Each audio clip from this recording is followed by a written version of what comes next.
উপজেলার সাবেক সাংগঠনিক সম্পাদক মরহুম আনোয়ার হোসেন শুকুর সহ দুবাগ ইউনিয়ন বিএনপির প্রয়াত সকল নেতৃবৃন্দের স্মরণে শোকসভা ও দোয়া মাহফিল অনুষ্ঠিত হয়। 12 জুলাই রোজ শনিবার বিয়ানীবাজার উপজেলা দুবাগ ইউনিয়নের কমিউনিটি সেন্টারে এই শোকসভা ও দোয়া মাহফিল অনুষ্ঠিত হয়। হারুন রশিদের সভাপতিত্বে এবং নুরুল কিবরিয়ার সঞ্চালনায় প্রধান অতিথি হিসাবে উপস্থিত ছিলেন কেন্দ্রীয় নির্বাহী কমিটির সদস্য ও সিলেট জেলা বিএনপি সাবেক সভাপতি আবুল খায়ের চৌধুরী শামীম।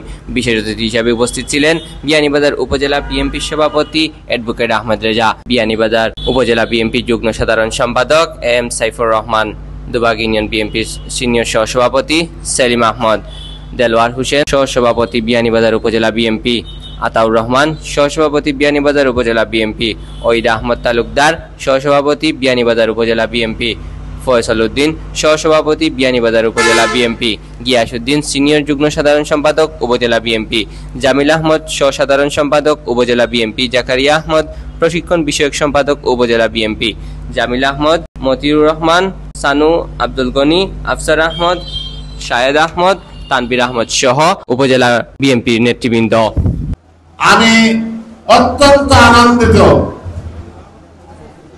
আজকে আমার প্রিয় দুবাগের বিএনপিকে আমরা ঐক্যবদ্ধ করতে পেরেছি। দীর্ঘদিন পর আমরা আজকে ঐক্যবদ্ধ হয়েছি। একটা পরিবারের 5 ভাই থাকলে মনোমালিন্য থাকতেই পারে, কিন্তু চূড়ান্ত পর্যায়ে আসলে আমরা সবাই এক হতে পারি, ঐক্যবদ্ধ হতে পারি।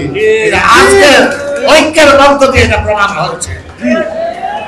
আগামী কিছুদিনের মধ্যে নির্বাচন হবে, সেই নির্বাচনের আগে ঐক্যের কোনো বিকল্প নেই। ঐক্য ছাড়া আমরা টিকে থাকতে পারবো না। তার জন্য আমরা আমাদের সকল ভুল বুঝাবুঝির অবসান করে আমরা এক প্ল্যাটফর্মে এখানে উপস্থিত হয়েছি।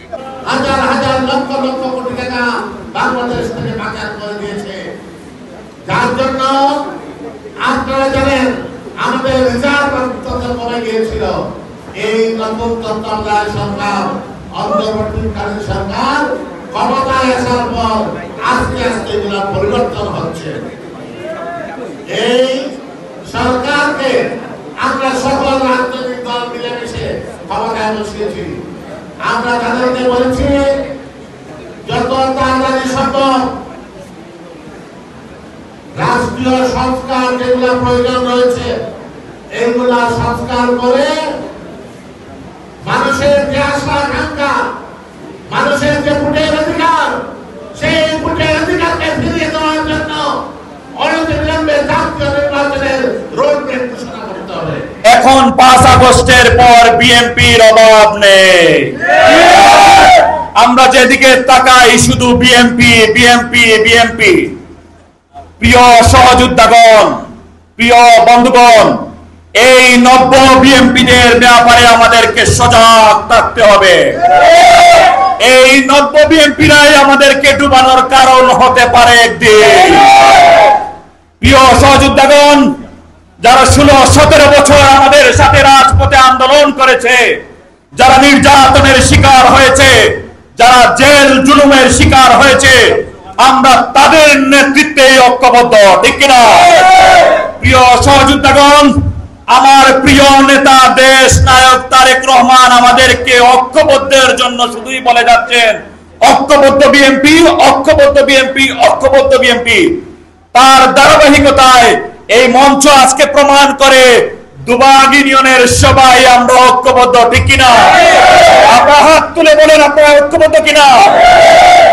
যদি আপনারা ঐক্যবদ্ধ থাকেন তাহলে ইনশাআল্লাহ আপনাদেরকে বেনিবাজার উপজেলা বিএনপির পক্ষ থেকে ওয়াদা করছি প্রত্যেকটা ইউনিয়নকে আমরা দুবাগ ইউনিয়নের মতো ঐক্যবদ্ধ করে তুলবো ইনশাআল্লাহ। আমরা প্রত্যেকটা ইউনিয়নের প্রত্যেকটা ওয়ার্ড থেকে ধানের শীষের বিজয় নিশ্চিত করেই ঘরে ফিরবো, ঠিক কিনা? গণতন্ত্রের জন্য আমাদের ভোটাধিকার ফিরে পাওয়ার জন্যই রাজপথে সংগ্রাম করেছি, ঠিক কিনা?